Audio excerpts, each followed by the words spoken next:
ایک تو صورت ہوتی ہے کہ آدمی ایک سوال کر کے جواب لے کے پھر دوسرا کرے پھر تیسرا، بائی پارٹس 3 سوال کر لے، وہ تو پتہ چل جائے گا کہ 3 سوال ہوئے۔ ایک طریقہ ایک ہی سانس میں بغیر انقطاع کے تینوں ہی سوال اکٹھے کر دیا جائے تو نکالا۔ اس کو ہمارے یہاں مسلمانوں میں ہیلا کہتے ہیں۔ تو اب ایکچولی یہ 3 سوال ہو گئے۔ اب صرف پہلا سوال آپ کا تھا مومنون، مسلمون، اولیاء، یہ الفاظ آئے ہیں، ان میں فرق کیا ہے؟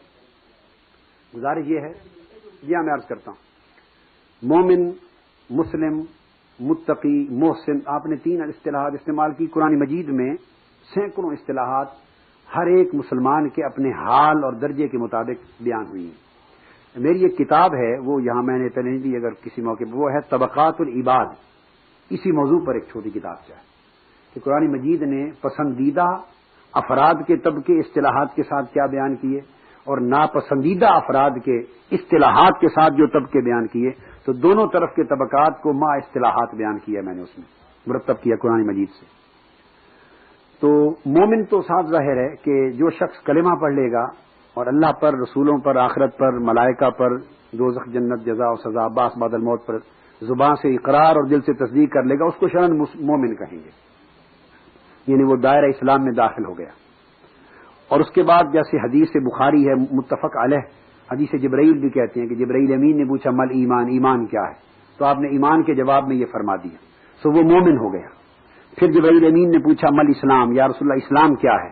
تو آپ نے لفظ اسلام کے جواب میں فرما دیا اللہ رسول کی، یعنی توحید کی اور رسالت کی شہادت دینا اور نماز کی اقامت قائم کرنا اور روزہ رکھنا رمضان کا اور حج ادا کرنا اور زکوٰۃ کی ادائیگی، تو اسلام ہے۔ تو مطلب یہ ہے کہ جس نے اس پر عمل کر لیا وہ مسلم ہو گیا۔ تو بخاری میں اس ترتیب سے آیا ہے، مسلم میں دوسری ترتیب سے آیا ہے۔ تو مومن اور مسلم کے ایک تو یہ فرق ہے۔ بعضوں نے یوں بھی کہا کہ جس نے کلمہ پڑھ لیا وہ مسلم ہوگا، اور جس نے کلمے کا تیقن دل میں پیدا کر لیا اور دل میں اس کا اسلام داخل ہو گیا، ادخلوا فی السلم کافہ، تو وہ پھر مومن بھی ہو گیا۔ تو مومن اور مسلم کی اصطلاحات، مومنین مسلمین کی تو عموماً یہ ہیں۔ اس کے بعد قرآن مجید نے عملی اصطلاحات بھی بیان کی، یہ ہے اعتقادی مومن اور مسلم۔ آگے عملاً بھی مومنین کاملین ہیں، مومن کامل ہے، ناقص ہے، مسلمان اچھے برے ہیں۔ تو فاسقین، جو فاسق فاجر، وہ بھی مسلمین میں آتے ہیں، مسلمان آتے ہیں، کافر مشرکین نکل جاتے ہیں۔ تو کسی نے احسان کیا تو اس کو محسنین کہہ دیا، تقوی والوں کو متقین کہہ دیا۔ تو یہ پھر آگے جتنی اصطلاحات آپ کو قرآن مجید میں ملتی ہیں، بنیادی اصطلاحات مومنین اور مسلمین کی، آگے جتنی بھی اصطلاحات آپ لیتے ہیں وہ تمام اصطلاحات ان کے اوپر ایڈیشنز ہیں۔ جس نے تقوی اختیار کیا، خاشعین، جس نے خشیت اختیار کر لی، جس نے عبادت میں کثرت کی، عابدین ان کو کہہ دیا، معرفت حاصل کر لی، عارفین کہہ دیا، جس نے احسان کا عمل اپنا لیا اس کو محسنین کہہ دیا، مجاہدین جو جہاد پر چلا گیا، جو جہاد چھوڑ کے بیٹھ گیا اس کو قائدین کہہ دیا۔ تو یہ جیسے جیسے اس آدمی کے احوال اور اعمال اور درجات بلند ہوتے گئے، بدلتے گئے، اس کے حال کی مناسبت سے اس کے لیے نام ایکسٹرا بدلتے چلے گئے۔ اس کو آپ یوں سمجھ رہے ہیں جیسے اللہ کا ذاتی نام اللہ ہے اور باقی 99 نام ودود، رحمان، رحیم، رب، مالک، یہ اس کی صفتوں کے حوالے سے نام ہے۔ حضور علیہ السلام کا ذاتی نام محمد ہے صلی اللہ علیہ وسلم، 99 نام آپ کی صفات اور کمالات کے باعث پائے جاتے ہیں۔ تو مسلمانوں میں بھی اس طرح کی جیسے جیسے صفات ہیں، درجات ہیں، نام ملتے ہیں۔ اب ان میں آ جاتا اولیاء اللہ، جو تیسرا آپ نے لفظ بولا۔ اولیاء بنیادی طور پر اس کے بھی 2 معانی ہیں۔ ایک تو فرمایا ان اولیاءہ الا المتقون، جو لوگ صاحبان تقوی ہیں وہ اولیاء ہیں۔ اور قرآن مجید نے پھر اولیاء کا، اولیاء اللہ کا لفظ، اس میں ایک توجہ طلب چیز ہے، اولیاء کا لفظ 2 طرح آیا ہے قرآن مجید میں، کہیں خالی اولیاء آیا ہے بلکہ 3 طرح آیا ہے، کہیں اولیاء الرحمان اور اولیاء اللہ کی طرف، اللہ کی طرف منسوب ہو کے آیا ہے، اور کہیں شیطان اور طاغوت کی طرف منسوب ہو کے آیا ہے۔ تو لفظ اولیاء کی 2 امپلیکیشنز ہیں۔ اولیاء کا یا ولی کا بنیادی معنی ہے دوست، دوست بھی ہے، مددگار بھی ہے، محبت کرنے والا بھی ہے، وارث بھی ہے۔ تو اولیاء اللہ کے دوست ہیں، وہ صلحاء، متقین، مومنین، کاملین، جو عبادت، تقوی اور اخلاص میں اللہ کی دوستی میں اونچا درجہ پا لیتے ہیں۔ ان کے لیے فرمایا الا ان اولیاء اللہ لا خوف علیہم ولا هم يحزنون، جو اللہ کے اولیاء ہیں، دوست ہیں، ان پر نہ کوئی خوف نہ کوئی غم ہوگا۔ تو خوف و غم سے پاکیزہ اور بلند زندگی ان کو عطا کر دی۔ اور بعض لوگ جو اس کا نیگیٹو ہیں، اپوزٹ ہیں، ان کو اولیاء الشیطان یا اولیاء الطاغوت بھی کہا۔ تو یہ جو اولیاء اللہ ہیں آپ کی مراد جس کے لیے تھی، یہ یعنی ایک خاص سطح ایمان اور اسلام کی اور اعمال صالحہ اور احوال اور اخلاق حسنہ کی ایک خاص سطح سے گزر کے جب انسان اللہ کی دوستی میں، اس کی اخلاص میں، اللہ کی اطاعت میں، اس کی عبادت میں مجاہدہ کر کے، نفس کا تزکیہ کر کے، قلب و باطن کا تصفیہ کر کے اللہ کی قربت اور اس کی معرفت میں ایک خاص درجے بلند کرتا چلا جاتا ہے، تو ایک ایسی سٹیج آتی ہے کہ اس پر اللہ اسے اپنا دوست ڈکلیئر کر دیتا ہے اور پھر اللہ اس سے محبت شروع فرما دیتا ہے خود۔ ایک تو یہ ہے کہ مومنین مسلمین عام اللہ سے محبت کرتے ہیں، اور جب محبت اس کی اللہ کے لیے خالص ہو جاتی ہے تو ایک سٹیج آتی ہے کہ اللہ اس سے محبت کرنے لگ جاتا ہے۔ تو وہ لوگ جو اللہ کے محب بھی ہوتے ہیں اور اللہ انہیں اپنا محبوب بھی بنا لیتا ہے طاعت اور تقویٰ کی کثرت کے ساتھ، ان کے لیے حضور صلی اللہ علیہ وسلم نے فرمایا، حدیث ہے صحیح بخاری میں اور مسلم میں، فرمایا لا یزال عبدی یتقرب الی بالنوافل حتی احببتہ۔ کوئی شخص اوپر پہلے فرائض کا ذکر ہے، فرائض اور نوافل عبادات کی کثرت کر کے میرے قریب ہوتا چلا جاتا ہے اور قربت پاتا چلا جاتا ہے اور اتنا قریب ہو جاتا ہے کہ حتیٰ کہ میں اسے اپنا محبوب بنا لیتا ہوں۔ فإذا أحببته كنت سمعه الذي يسمع به وبصره الذي يبصر به ويده التي يبطش بها ورجله التي يمشي بها۔ فرمایا کہ پھر جب میں اسے اپنا محبوب بنا لیتا ہوں تو میں اس کے کان بن جاتا ہوں جس سے وہ سنتا ہے، میں اس کی آنکھ بن جاتا ہوں جس سے وہ دیکھتا ہے، اس کے ہاتھ بن جاتا ہوں جس سے وہ گرفت کرتا ہے، اس کے پاؤں بن جاتا ہوں جس سے وہ چلتا ہے، اس کا دل بن جاتا ہوں جس سے وہ پناہ مانگتا ارادہ کرتا ہے۔ اور فرمایا لئن سألنی لأعطینہ ولئن استعاذنی لأعیذنہ، اگر وہ مجھ سے کوئی سوال کرے تو اللہ پاک نے حلفاً کہا، قسم کھا کے، کہ میں اس کو ہر صورت عطا کر دیتا ہوں، اور اگر مجھ سے کسی کے لیے پناہ مانگے تو میں ہر صورت پناہ دے دیتا ہوں۔ یعنی جب کوئی شخص اللہ کا دوست اور اس کے درجہ محبوبیت میں آ جاتا ہے تو اس کے ساتھ معاملات بھی مختلف ہو جاتے ہیں، پھر اس کو اللہ کی محبوبیت کی وجہ سے قربت ملتی ہے، مستجاب الدعوات ہوتا ہے، روحانی برکات آ جاتی ہیں۔ جیسے موسیٰ علیہ السلام خضر علیہ السلام کی تلاش میں نکلے تو اللہ پاک نے فرمایا فوجدا عبدا من عبادنا آتیناہ رحمتا من عندنا وعلمناہ من لدنا علما، انہوں نے ہمارے بندوں میں سے ایک خاص بندے کو پایا۔ تو بندے تو سارے ہی تھے، مومنین و مسلمین، عبادنا سب تھے، مگر عبدا من عبادنا، ہمارے بندوں میں سے ایک ایسے بندے کو پایا جس کو ہم نے اپنی خصوصی رحمت سے نوازا تھا اور خصوصی فضل سے ہم نے اس کو برکت سے نوازا تھا، اور اس کا اثر یہ تھا کہ وہ جس جگہ حضرت خضر علیہ السلام رہتے تھے وہاں جو دریا اور وہ تالاب تھا، پانی جہاں وہ وضو کیا کرتے تھے، اس پانی کی چھینٹے، چند چھینٹے اس بنی ہوئی مچھلی پر پڑ گئے جو ساتھ لے کر آئے تھے، تو مچھلی زندہ ہو گئی، مچھلی زندہ ہو گئی، قرآن مجید میں ہے۔ تو یہ اس کی برکات میں سے ہیں آگے کہ پھر اثرات ہوتے چلے جاتے ہیں، جو بندہ اللہ کا سچا بندہ ہوتا ہے اور مطیع اور متقی، تو اللہ کا محبوب، اس کا ولی، تو اللہ اس کے درجے بلند کرتا چلا جاتا ہے۔ اور اس پر ایک آخری حدیث کوٹ کروں گا، سیدنا فاروق اعظم رضی اللہ تعالیٰ عنہ سے مروی ہے، سنن ابی داؤد میں حدیث، حضور السلام نے فرمایا، بعض احباب یہ سمجھتے ہیں، یہ بعض ذہنوں میں خیال آتا ہے کہ یہ کوئی طبقہ اولیاء کا کوئی نہیں ہوتا امت میں، ایسی بات نہیں۔ تو جو لوگ متقی، تقوی اور کاملیت میں اتنا اونچا درجہ پا جاتے ہیں تو انبیاء کے بعد امت میں نیچے اور عام مومنین سے اوپر وہ بھی ایک طبقہ ہو جاتا ہے۔ تو حضور السلام نے فرمایا قیامت کے لیے کہ ان للہ عبادا ما هم بانبیاء ولا شہداء یغبطهم الانبیاء والشہداء یوم القیامت بمکانہم من اللہ، فرمایا کہ اللہ کے کچھ بندے ایسے بھی ہیں جو نہ تو نبی ہیں اور نہ شہید ہیں، مگر اللہ کی بارگاہ میں قیامت کے دن انہیں قربت اور قدر و منزلت کی وہ جگہ نصیب ہوگی کہ انبیاء اور شہداء بھی رشک کریں گے ان کے مقام کو دیکھ کر۔ اس وجہ سے نہیں کہ انبیاء اور شہداء کو وہ درجہ نہیں ملا ہوگا، نہیں، اس وجہ سے جو پوچھیں گے باری تعالیٰ ہمیں تو یہ درجہ آپ نے عطا کیا نبوت اور شہادت کی وجہ سے، یہ نہ نبی ہیں اور نہ شہید ہیں، تو یہ کون لوگ ہیں ان کو بھی اتنا اونچا درجہ ملا ہے؟ تو صحابہ کرام نے پوچھا یا رسول اللہ وہ کون لوگ ہوں گے؟ حضور علیہ السلام نے فرمایا فواللہ انہم لعلی نور ان وجوہہم لنور وانہم لعلی منابر من نور، وہ نور کی طرح چمک رہے ہوں گے، ان کے چہرے سے نور کی شعائیں نکل رہی ہوں گی اور وہ نور کے ممبروں پر بیٹھے ہوں گے۔ اور پوچھا کہ کون ہوں گے؟ ثم تلا هذه الآیہ الا ان اولیاء اللہ لا خوف علیہم ولا هم یحزنون، اس پر حضور صلی اللہ علیہ وسلم نے یہ آیت تلاوت کی کہ یہ اولیاء اللہ ہوں گے۔ تو معلوم اس سے ہوتا ہے کہ یہ ایک طبقہ ہے جو حضور کی امت میں اولیاء صلحاء کا پھر چلتا رہتا۔ دوسرا کیا سوال تھا؟ ایک چیز سن لیں، ولی کی علامت کیا ہوتی ہے؟ ولی کی حضرت عبداللہ بن جعفر بیان کرتے ہیں، حضرت عبداللہ بن جعفر بیان کرتے ہیں کہ میں گھر سے چلا اور ایک صحرا میں آیا. صحرا میں نخلستان تھا، کھجوروں کا باغ تھا. جب اس میں داخل ہوا تو میں نے ایک جوان دیکھا بیٹھا ہوا، اور میں نے نگاہ ڈالی تو اس جوان کے چہرے پر ولایت اور معرفت کے آثار تھے.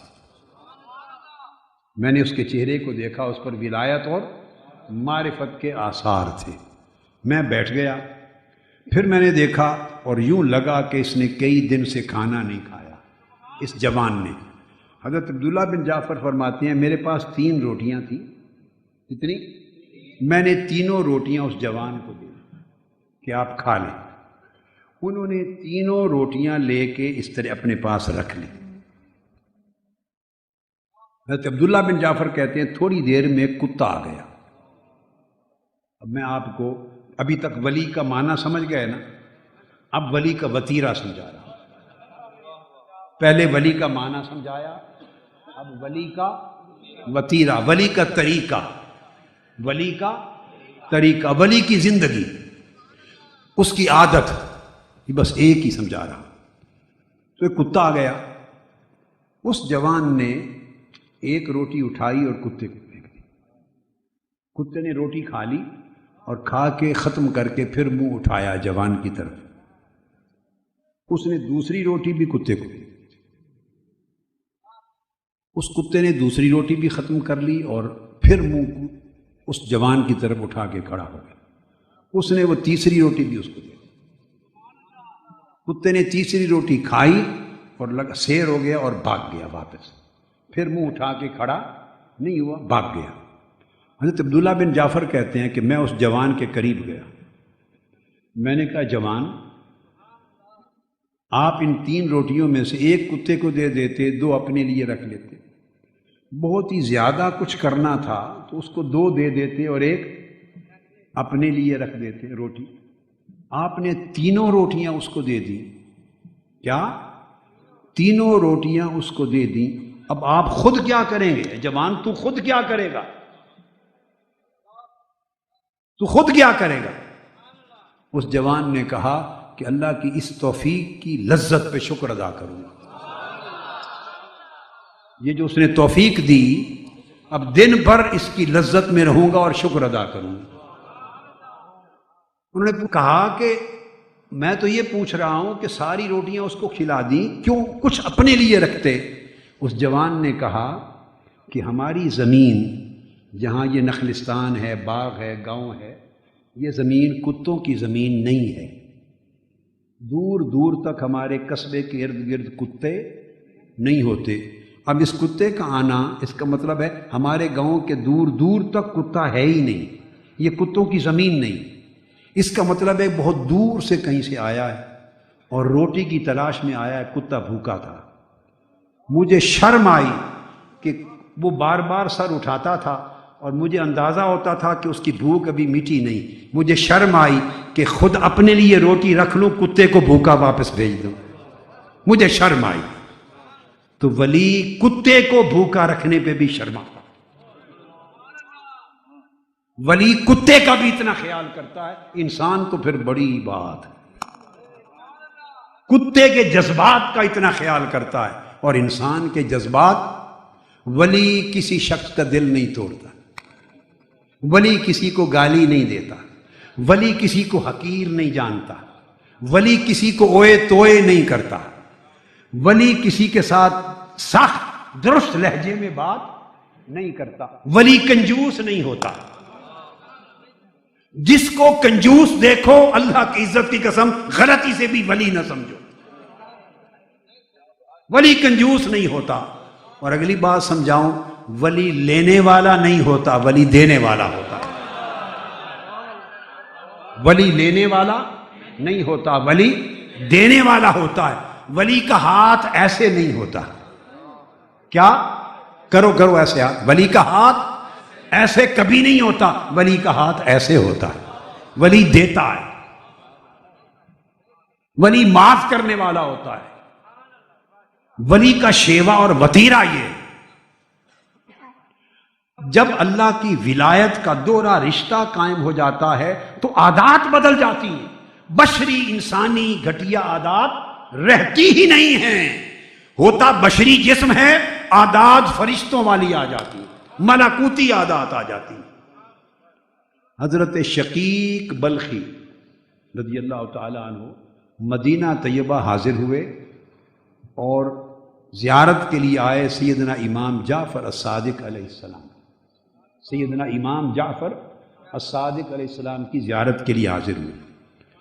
جب آ کے بیٹھے تو سیدنا امام جعفر الصادق رضی اللہ تعالی عنہ آپ نے فرمایا، شقیق تم بلخ سے آئے ہو، بلخ افغانستان کا ایک شہر ہے، پوچھا تمہارے ہاں فتوت ایک لفظ ہے، فتوت سمجھ لو ولی کی عادت، فتوت کیا ہے؟ ولی کی عادت، ولی کا طریقہ، صوفی کا، ولی کا، عارف کا طور طریقہ، یہ سادہ لفظوں میں سمجھ لو۔ فتوت کے معنی ہیں الگ، مگر میں آپ کو سادہ بات سمجھا رہا ہوں۔ ولی کا شیوا، ولی کا طور طریقہ، اللہ والوں کا شیوا، اس کو فتوت کہتے ہیں۔ آپ نے پوچھا تو آپ کے ہاں فتوت کا معنی کیا ہے، یعنی ولی کا طریقہ کیا ہے؟ حضرت شقیق بلخی نے جواب دیا کہ ولی کا طریقہ یعنی فتوت یہ ہے کہ ملے تو شکر کر دے، نہ ملے تو صبر کرے، ملے تو شکر کرے، نہ ملے تو صبر کرے۔ آپ نے فرمایا کہ ہمارے شہر میں یعنی مدینہ میں کتوں کا یہی حال ہے، ہمارے ہاں تو کتوں کا یہی حال ہے، کتوں کو ملے تو شکر کرتے ہیں، دم ہلاتے ہیں، نہ ملے تو صبر کرتے ہیں، بیٹھ جاتے ہیں۔ تو فرمایا حضرت آپ کے ہاں فتوت کیا ہے، آپ کے ہاں ولی کا طریقہ کیا ہے؟ فرمایا ہمارے ہاں فتوت یہ ہے کہ ملے تو بانٹ دے، نہ ملے تو شکر کرے، ملے تو بانٹ دے، نہ ملے تو شکر کرے۔ یہ تو حضرت امام جعفر الصادق کا جواب تھا۔ اب آخری حصے پہ آپ کے ذہن، چونکہ گفتگو ختم کر رہا ہوں، ایک تشویش اور سوال رہ جائے گا کہ ملے تو بانٹ دے، یہ تو سمجھ میں آ گیا، نہ ملنے پہ شکر کیسا کرے؟ ملا نہیں، نہ ملنے پہ شکر سمجھ میں نہیں آتا، تو میں نے کہا گفتگو ختم کرنے سے پہلے سوال کا جواب دیتا جاؤں۔ ولی نہ ملنے پہ شکر اس لیے کرتا ہے کہ اگر حرام ملے تو عذاب ہے، اگر حرام ملے تو عذاب ہے، اور حلال ملے تو حساب ہے، حلال ملے تو حساب ہے۔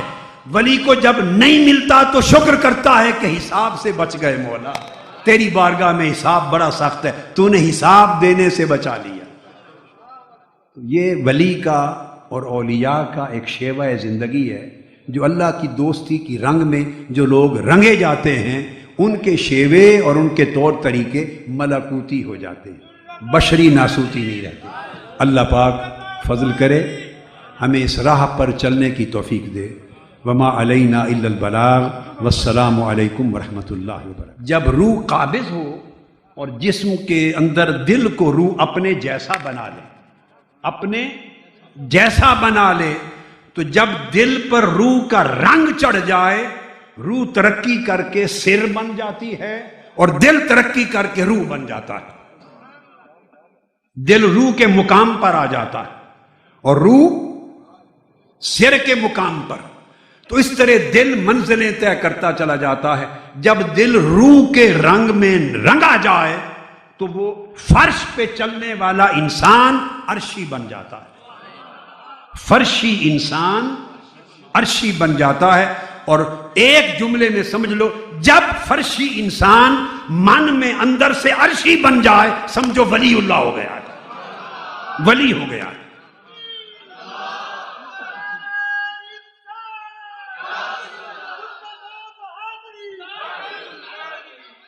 تن فرشی ہوتا ہے، تن فرشی ہوتا ہے، اور من، بولیے، من عرشی ہو جاتا ہے۔ جب یہ کیفیت نصیب ہو جائے تو اس کیفیت کو اور اس حالت کو ولایت کہتے ہیں، اور ایسے انسان کو ولی کہتے ہیں، ایسے انسان کو ولی کہتے ہیں۔ اور وہ پھر دل کا سخی ہو جاتا. بس اس کی صرف ایک چیز بیان کر کے تو اجازت چاہتا ہوں، باقی تو ہزارہ مضامین ہیں، آپ سنتے رہتے ہیں، آپ ویڈیو پہ اور آن لائن اور سوشل میڈیا یوٹیوب پہ ساری دنیا ہی سنتی رہتی ہے، آپ بھی سنتے ہیں. ایک چیز بیان کر، وہاں پڑھتے بھی ہیں.